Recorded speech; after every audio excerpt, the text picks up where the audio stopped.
नमस्कार, स्वागत है आप दर्शकों का। आप देख रहे हैं न्यूज़ 18 का डिजिटल प्लेटफॉर्म। मैं हूं आपके साथ रजनी चौबे।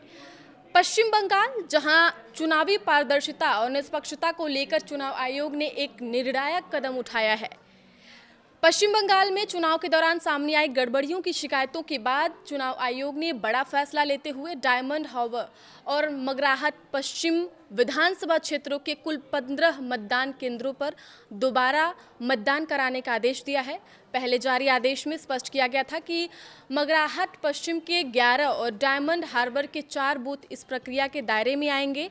राज्य के मुख्य चुनाव अधिकारी ने जानकारी दी कि 29 अप्रैल 2026 को हुए मतदान के दौरान कुछ रिपोर्ट सामने आई थी जिनमें अनियमितताओं की बात कही गई थी। इन रिपोर्ट्स को गंभीरता से लेते हुए रिटर्निंग ऑफिसर और ऑब्जर्वर की विस्तृत जांच के आधार पर चुनाव आयोग ने रिप्रेजेंटेशन ऑफ पीपल एक्ट 1951 के तहत इन बूथों पर हुआ मतदान रद्द कर दिया है। लोकतंत्र की मजबूती और मतदाता के अधिकारों की रक्षा के लिए यह कदम बेहद महत्वपूर्ण माना जा रहा है। आज 2 मई 2026 को इन सभी 15 मतदान केंद्रों पर फिर से वोटिंग कराई जा रही है। इन केंद्रों पर मतदान सुबह 7 बजे से शुरू हो चुका है और यह प्रक्रिया शाम 6 बजे तक जारी रहेगी। चुनाव आयोग ने यह भी सुनिश्चित करने के निर्देश दिए हैं कि इस दोबारा मतदान की जानकारी हर मतदाता तक पहुंचे। इसके लिए स्थानीय स्तर पर ढोल बजाकर ऐलान करने और सभी उम्मीदवारों को लिखित सूचना देने जैसे कदम उठाए गए हैं। अगर हम इन मतदान केंद्रों की बात करें तो मगराहट पश्चिम में उत्तर येरपुर एफपी स्कूल, नाजरा एफपी स्कूल के अलग अलग कमरे, देवला एफपी स्कूल, घोला नोईपारा गर्ल्स हाई मदरसा, एक तारा मलाया एफसी स्कूल और बहिरपुआ कुरकुरिया एफपी स्कूल के कई कमरे शामिल हैं। वहीं डायमंड हार्बर में Bagda junior high school, Chandra FP school, Haridevpur FP school और रायनगर एफपी स्कूल के एक कमरे में पुनर्मतदान हो रहा है।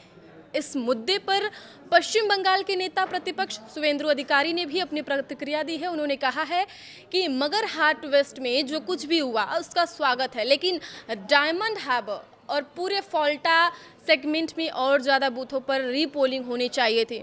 उन्होंने यह भी जोड़ा कि यह एक स्थापित प्रक्रिया है जिसका पालन किया जा रहा है और वे चुनाव आयोग का सम्मान करते हैं। अब बात कर लेते हैं कि चुनावी प्रक्रिया के अगले चरण की राज्य में इस बार 2 चरणों में 23 अप्रैल और 29 अप्रैल को मतदान हुआ था। चुनाव आयोग के आंकड़ों के अनुसार इस बार कुल 92% से ज़्यादा मतदान दर्ज किए गए थे, जो अब तक का सबसे अधिक माना जा रहा है। यह आंकड़ा मतदाताओं की जागरूकता और लोकतंत्र के प्रति उनकी भागीदारी को दर्शाता है। इन चुनावों के नतीजे 4 मई को घोषित किए जाएंगे और उससे पहले प्रशासन पूरी तरह सतर्क नजर आ रही है। किसी भी प्रकार की हिंसा या अव्यवस्था को रोकने के लिए कड़े कदम उठाए जा रहे हैं। कोलकाता पुलिस ने उन 7 स्थानों पर लोगों के एकत्र होने पर रोक लगा दी है जहां मतगणना होनी है।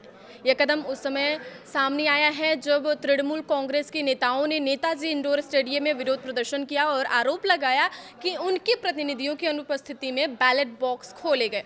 हालांकि राज्य के मुख्य चुनाव अधिकारी मनोज कुमार अग्रवाल ने इन सभी आरोपों को सिरे से खारिज करते हुए स्पष्ट किया है कि पूरी चुनाव प्रक्रिया जो है वो नियमों के तहत और ट्रांसपेरेंसी के साथ ही संचालित की जा रही है। तो कुल मिलाकर पश्चिम बंगाल में चुनावी प्रक्रिया अपने निर्णायक मोड़ पर है, जहां एक और निष्पक्षता सुनिश्चित करने के लिए पुनर्मतदान कराया जा रहा है, वहीं दूसरी ओर प्रशासन और चुनाव आयोग पूरी सतर्कता के साथ परिणामों की घोषणा की तैयारी में जुट चुकी है। तो इंतजार है 4 मई का, जब पश्चिम बंगाल का रिजल्ट आएगा। आगे की खबरों के लिए आप जुड़े रहिए न्यूज़ 18 के साथ। धन्यवाद।